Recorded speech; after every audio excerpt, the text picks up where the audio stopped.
Welcome to our channel. Today we how to subscribe with Ally Invest for market order alerts, beginner guide step by step clearly. To get started, open your preferred web browser. Type in the Ally Invest website address in the URL bar. Once the website loads, look for the login button at the top right corner. Click on the login button to access your account. Enter your username and password in the provided fields. Click on the login button to enter your account dashboard. Once logged in, navigate to the account section on the top menu. In the account section, look for the Market Order Alerts option. Click on Market Order Alerts to access the alert settings. Select the type of alert you wish to receive. You can choose alerts for specific stocks or general market changes. After selecting, enter the preferred notification method. This could be email, text message, or both. Make sure to provide the correct contact details for notifications. Review your selections to ensure accuracy.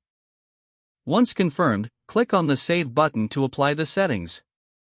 You should see a confirmation message indicating your alerts are set.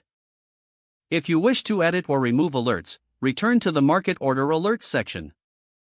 Make adjustments as necessary and remember to save any changes. Now you are all set to receive market order alerts from Ally Invest. If the page does not load, refresh the browser or try again in a private or incognito window. Make sure you are using the correct email address, then retype it carefully to avoid small typos. If your password is not accepted, use the reset option and create a new strong password you can remember.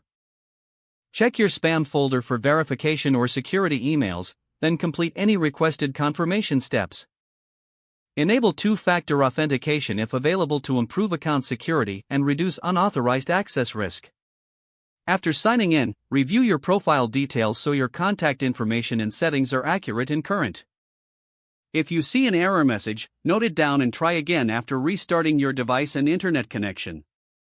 Log out when you finish, especially on shared devices, to keep your account and payment information secure. Don't forget to like this video and subscribe to our channel for more step-by-step tech guides.